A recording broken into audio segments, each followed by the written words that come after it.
Mbote lisusu bande kwa landia ko mwa pindenge to mesina kokuta na biso na bino esengweza ngai ndenge na lakaka bino ndenge beto lakanaka mbula moi butu tozana pona ko servir République démocratique du Congo o ezali mboka na yo mboka nanga mboka ya biso nyoso tu mwa teni oyo na lataka yango pona kopesa courage na mapinga na biso na bandeko na biso ba wazalendo oyo bako bunda pona eteni moko ya mboka na biso ekende te butu moi bako bunda pona République démocratique du Congo drapeau na biso elongwa te ya na lataka teni oyo pona ko honorer ba congolais oyo ba mipesa batika bana na bango batika basi na bango kokende bunda pona mboka na biso Congo to ko senga pe kimia kuna na este eyingela lokola na mboka nyoso tu lelo na liboso na bino kotalisa bino biloko mibale.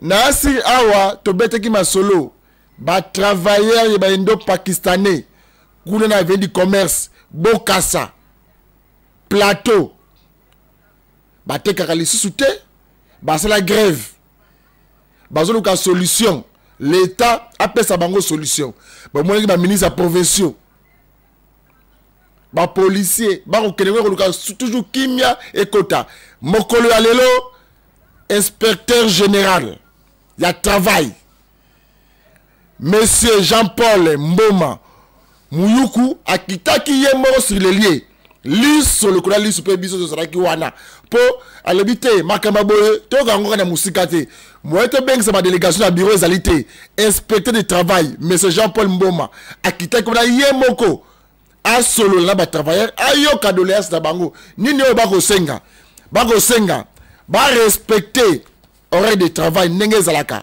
8h30 16h30 bako senga nini bako senga paiement na bango ezela na taux du jour bako senga nini makambu ya sous-traitance de l'extérieur esila bako senga pe transport après mosala yango wana inspecteur général ya travail monsieur Jean-Marie Mboma yemo architecte na terrain na ba indo pakistanais na ba travailleur ba signaki mukanda bazwa ki accord o ekosilisa makambo to bengi grève bazo la koteka ba signer ba acte d'engagement oyo horaire de travail paiement na taux du jour et puis fini makambo sous trans et puis makambo ya transport donc ba yokani ba congolais na bendo pakistanais bazo la koteka compte tenu accord oyo bazui mais na ko senga bolanda biso moko caméra na biso ngai dans ndeko na gréviste to zala ki wana sur terrain na vin du commerce tu te ko visiter ba magasin na bango tu te sololi na ba yimboka ba kongomani bolanda bongo na micro ya gréviste na Amos Lubaki.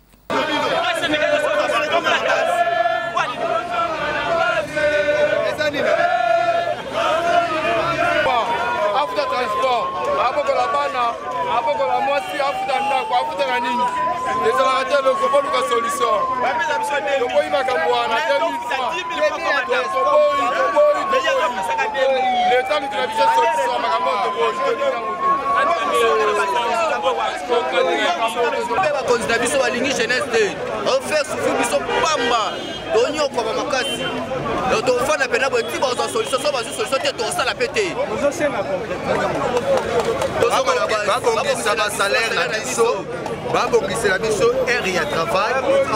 C'est la mission transport. Tout ça, pendant 8 heures jusqu'à 22 heures. Après, ça va mission transporter. Salaire bouquier. Tout ça, on fout à banda, tout ça, on va ça banaté. Tout ça, la ça va réduire. C'est la mission de l'eau, on a tout ça, on va s'engager. Il y a les passes, mais là, tout ça, on s'en bon, ça salaire la mission. Oh, tout ça, on peut faire. Bango baye bakuti biso. Ba loi eza ya biso. Makamnyo so na Congo eza ya biso. Malgré bango baye na bambongo na bango biso to travail mais quand même ba satisfaire biso. Bango ba ligne ko satisfaire biso. Souci na bino ezali. Souci na biso ezake Congolais a se retrouver na mboka na yeto. Droit na biso na mboka na biso Congo. Droit nini? Droit na biso salaire na biso. Tozwa salaire na biso. Nenge ekomami na SMIC. Transport na biso. Tozwa yango nenge ekomami. Repos na biso. Tozala na repos. Les comptes final na faire musala.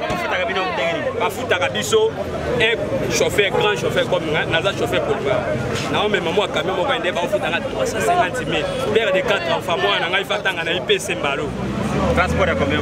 Nazouaka transport, Nazouaka 1000 francs à 12 heures. Bon, on coller ça la raté.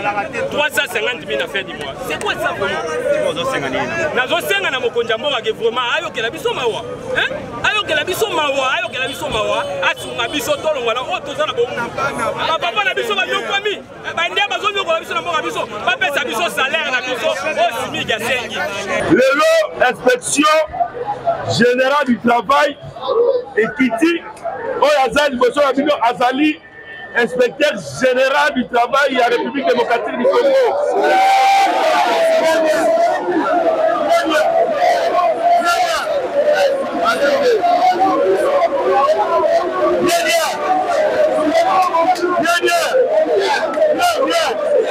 Ceux qui a solo boza ba travailler bo signer ba contrat ya monokoto, mais c'est pourquoi il faut bozala kimia nyanye boyoka ba oyo bazolandanga bien. Ceux qui a solo boza ba travailler bo signer ba contrat et que d'infiltrer baza na kati na binote parce que awa toza na zando mutu mususu aza na ye travailleur te mais alingi kobebisa makambo ya batravailleur. Bolandanga bien nalingaki naya na ministre mais bino moko boyebi ke ministre na biso ya travail aza na mboka te. Yango na tindi ngai ntango bandaki grève banda le 9 nga nazalaki mpe na bandeko na bino na baprovince mpo na koresoudre baproblème ya modele oyo. Mais comme toza na capitale nazosenga na bino mwa discipline na sens nini mpo tozwa décision ke lelo tokosala boye tomonaki mukanda ya barepresentant na bino. Mais avant napesa bino solution bozala discipline boponda mutu moko ayebisa ngai liboso ya bakamera problème na bino eza nini, comme ça nga napesa bino eya.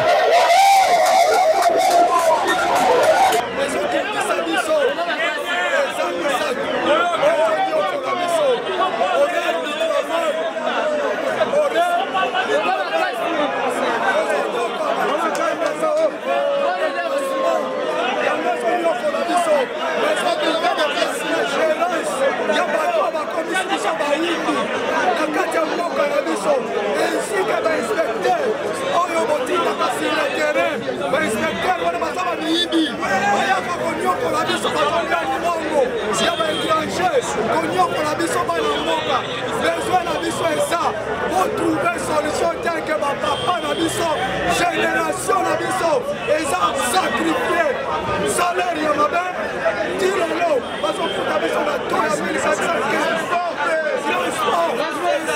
vous êtes dit samedi dimanche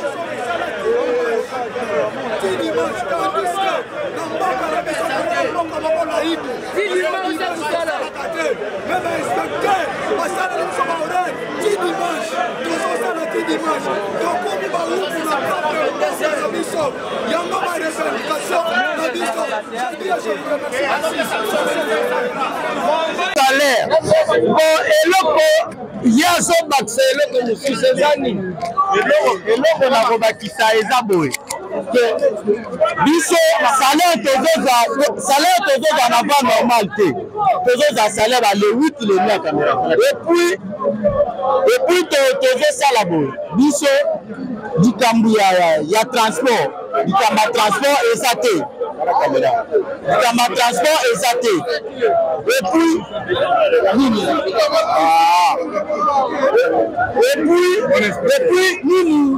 nini amobi likambo ya transport soki oyo mosala na journée moko te bazokata mbongo 20 000 francs tozoyeba te na par jour babombela biso combien soki otuni ke mbongo wana bobebani na kati ya bureau de elo na ngala bakita yango wana yoka utoli boso alobaki biloko bisatu ya mibale abakisi problème ya transport na mbongo bazofuta na retard na fin du mois à part biloko wana ya koloba bongo te soki oza na eloko lia koloba bato bayoki oyo aza likambo abakisa aya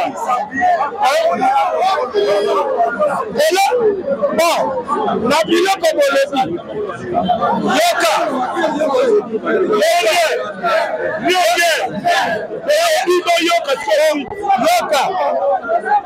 yoka yoka camarade tozana mikro te yoka ngai soki nga bazoloba yo ozoloba okoyeba te na lobini oyoka makambo ya commission ya 7 jours eza te réponse konga liboso yango wana makambo ya commission ya 7 jours eza te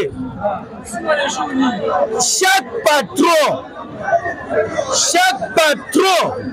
kaka lelo il faut signer accord na batravailleur na ye na ndenge akobakisa salaire na ndenge akobongisa horaire na ye ya travail na kobakisa transport po transport ekomi mobulu soki patron wana ayokani na bato na ye na biloko misatu na lobi wana afongoli magasin oyo afongoli te oyo akoyokana na bango te atikale libanda donc bureau eza te lelo kaka nalobi boye chaque travailleur noyoka ngai nakokende bureau nanga te nenie yoka bien tala soki yoka ozosala nenie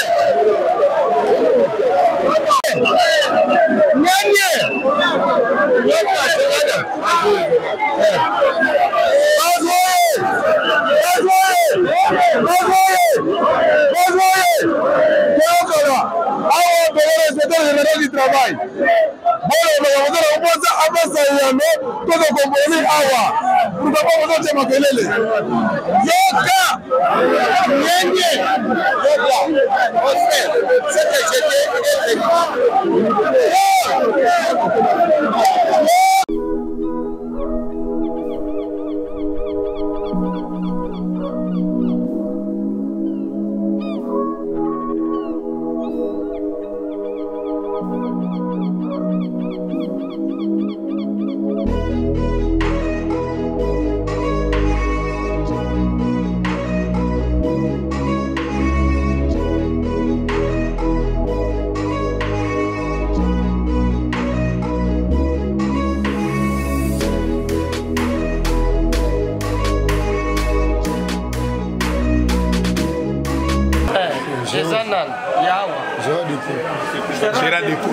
Sera dépouillé.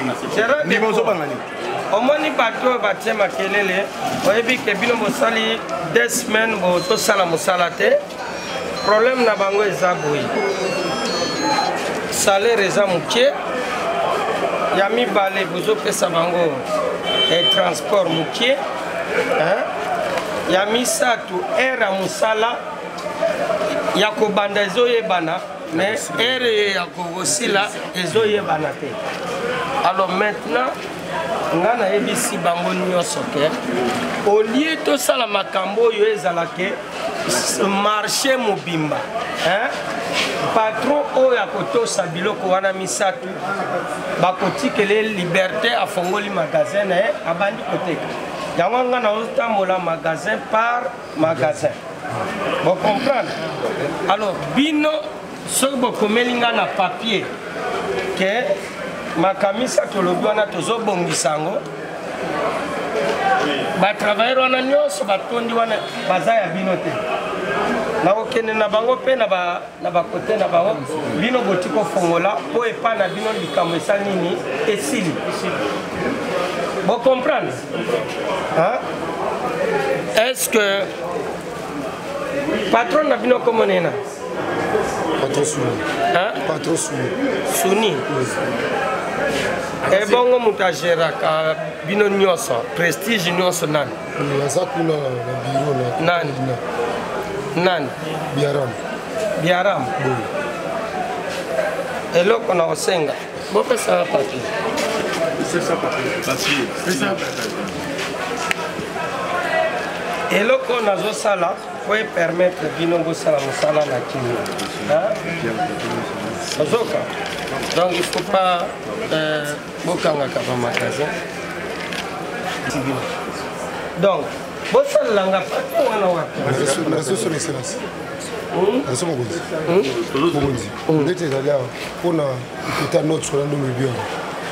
Pourquoi bango nde baza boki faut pas faire l'effort nde ba benga directeur na bango. Awa eza système non attendez s'il vous plaît. Awa eza problème ya kotia na kimia mais ça dit qu'on dit makake biso prestige group tondimi ko Baxa transport ko sa salaire ya ba travailleur mais montante nesiko yo hein mokonzi inde to ko fixer ba montana ye boye mokonzi na pele na lobaka o lobo mokonzi na lobana tika makambo sala makambo tika makambo ça c'est autre chose bon on est dans la bango na gérer tika makambo yo peut gérer mokonzi non maloba te gérer bango na sécurité ya kumbo patron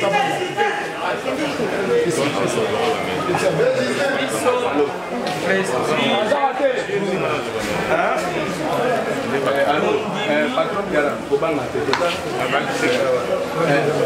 nous allons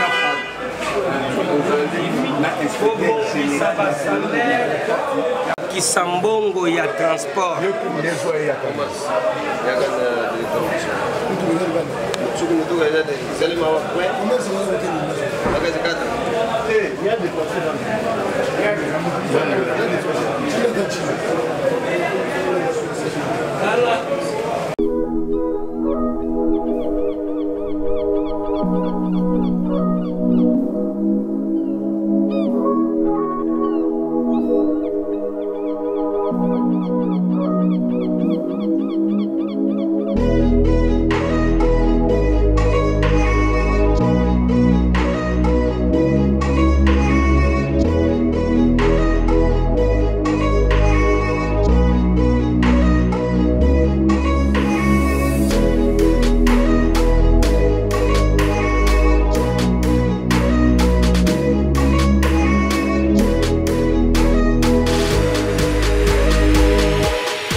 Premier acte d'engagement et l'accès par exemple, biso société Mego, tondimi kobongisa ba salaire ya ba travailleur, tondimi kobakisa bambongo ya transport, au transport ématique, tondimi kobongisa horaire ya travail. Bon. Et puis makambo ya maison de placement na sous-traitance ici là dans le secteur à commerce. Voilà. Alors il y a sous que bato nyonso bafuta na taux du jour. So yo ezalaka na salaire ezalaka na dollar tiango na taux ya dollar normal. Alors soki yo signé témoin moko ya travailleur na bino signé mais nga moko déjà sina signé eza acte d'engagement et bongo inspecteur bakoya kozonga botala transport yango bokotia combien salaire bokobongisa ndenge nini permettre deke nazobima awa bofongoli porte bobandi mosala ok tozosala yango partout po ape na prestige oyo quand nde tosala na prestige bino mpe bosigne travailleur moko asigne esigne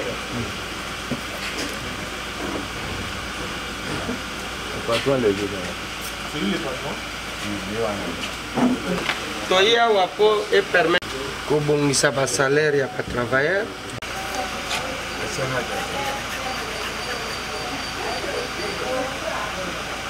le 19 octobre.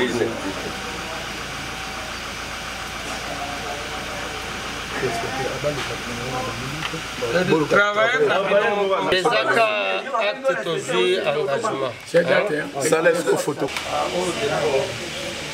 maintenant tant que signé na mego nyonso tozwi papier wana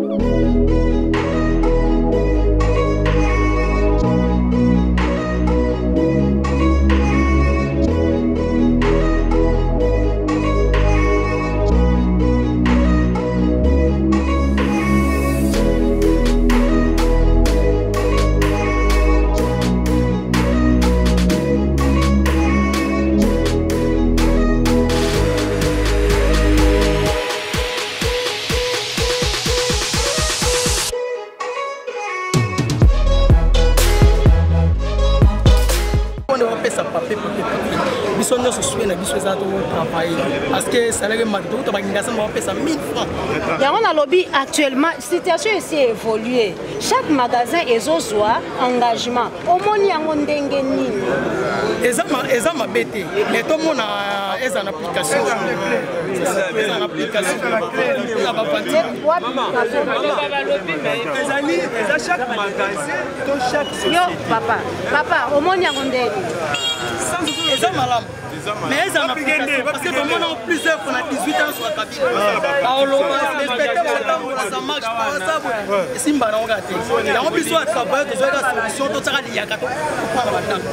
Ce soit une solution, en attendant, le spectacle, on a une bande, on soit plus vite. Moi, l'idée est mieux, madame. Pourquoi? Moi, chaque société se base sur l'engagement, bango face à travailleurs. Ils ont un peu respecté.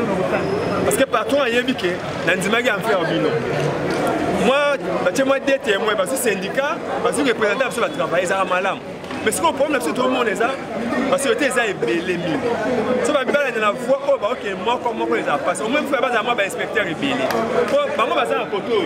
Mais bah ça ba l'eau bah ça ba l'ouvre, on est ça difficile comment là. Et on doit senga so ni rigueur les a kana méthode bah OK na ngoko. Ba combattre na ba fond. Et aux amalam pour que ba ninga mso ba biso ko to zo chance ba ça là. Bon bah ça ba 4 minutes ba difficulté. Donc faut pas compter partout et ça est sur aller l'autre, il va continuer la même méthode. Et la solution madame est possible avant l'état de quoi ça va biloko ba 6000 douane. Et là c'est OK pour le transport à malamu, ba bon c'est pas transport, ba dit horaire, ba respecter horaire. Parce que on sous-traitation d'abord, bah annuler et ça maintenant bon temporairement si tu es pas solution madame ici à niveau national. Les amalams pour l'intérêt de la mission.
Bon, l'impression pour nous, c'était de s'impliquer activement sur le terrain en vue de désamorcer ce mouvement de grève qui a trop duré depuis le 9 septembre.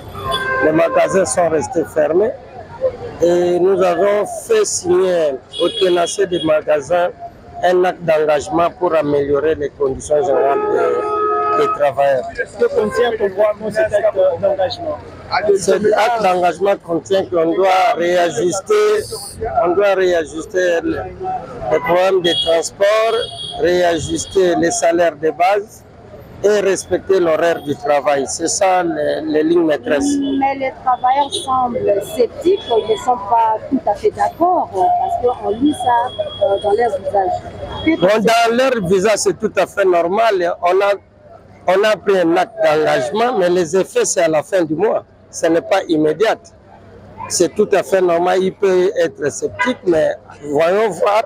J'ai dit que les inspecteurs seront sur le terrain pour voir ceux qui vont respecter cet acte d'engagement à la fin du mois. Et ceux qui ne vont pas respecter, quels sont les mots? Ils seront sanctionnés conformément à la loi. Un peu en avant, Daniel Bumba, le gouverneur, était avec les représentants de ces travailleurs. Mais pourquoi ils ont boycotté ces pourparlers? Bon, c'est pour parler personnellement, moi je n'étais pas de la partie, mais la réglementation en matière du travail, c'est l'inspection du travail qui fait appliquer les dispositions légales. Et nous avons joué notre rôle de rétablir la paix sociale dans le secteur du commerce, principalement ici à Kinshasa. Merci Bandeko, Jean-Paul Mboma, Mouyoukou, inspecteur général du travail. Makambo Otokosenga, Otolobaka, Yangoyo, Botika Rosala Moussa na bureau climatisé, Moutouka climatisé, Ndaku climatisé. Mais mon frère, on rebelle AVC. Inspecteur général, félicitations, Yayo Yangoyo. Akiti, inspecteur général, il y a travail. Ne Akiti, aïe, Koyo, Kabaimbo, Kabakongomani, au Barça, Indo Pakistanais. Et puis il a trouvé solution.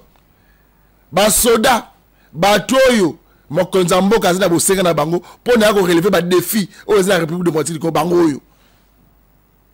Ayo qui population a kimité, aïe moko wana, Akiti, a Sololi, et puis il y a une solution. Donc, Bandeko Nanganye surtout, Kaka, à partir à commerce, plateau, Bokassa, Bandeko Bazakuna, solution Zouami, de ça transport, signé Mokanda, Makamote l'horaire de travail, Bako respecter, Makamote paiement nabino, na taux du jour, et puis fini Makamouya sous tétras, Abou, Pia, Bozong la Mossa, le Lengue Sengeli, mais chaque semaine, l'inspecteur, il y a travail, Bandeko Lekaba contrôler.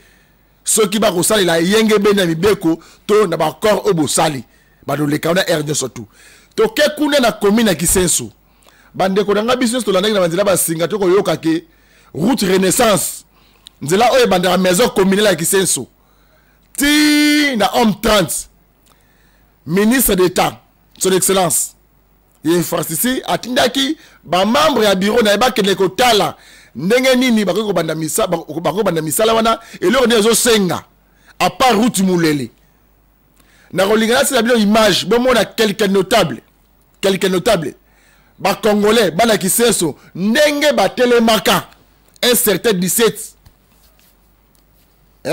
membres ba telemaka ba kongomani pona ko senga reprise ya misala ya nzela ya renaissance parce que to sala kalelo ya on ratapaka biso lobby histoire et arrêté du passé donc ça c'est histoire té aux amototé donc senga na bana nyoso Kisenso bota na image oyo nani azalaka nani pas azalaka te nani pas ko loba mieux pour makambo tali nzela ya renaissance ya commune ya Kisenso amasu lobaki nzela zali panao.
Combien? Combien de transport qui c'est ça?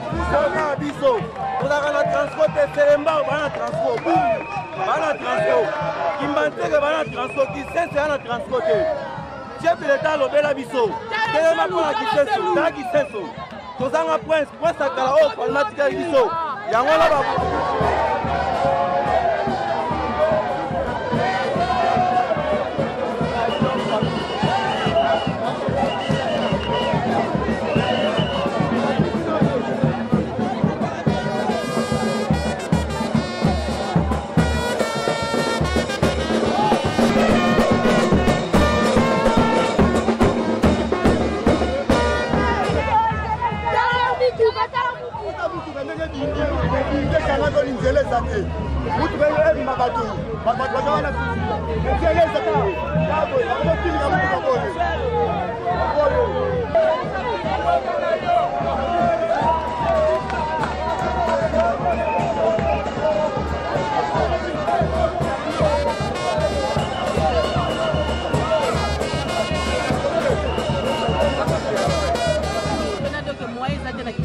basi na souffrance trajet kaka awa na awa kaka mpe tozokuta 1000 francs mpona nini nzela ebeba fale batika biso kaka na nzela na biso akala me bayeye kodétruire biso baya babongisela biso nzela pasi eleki mingi mai pasi nzela pasi nyonso ya pasi mpe tozokoka suke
Bomoni non?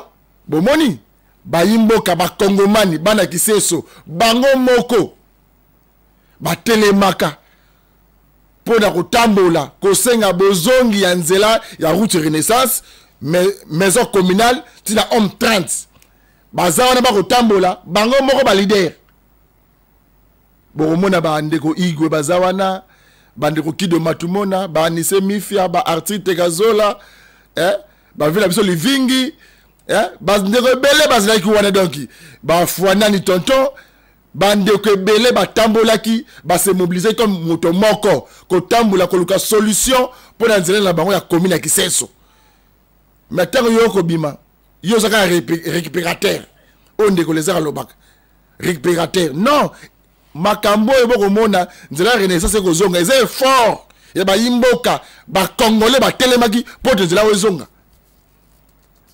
Donc, bazo ko mérité ba côté ta histoire. To suki après mokolo malelo, tika te kimi akolonzambe, e yingela na mabote na bino, ndetu kote mokolo malobi.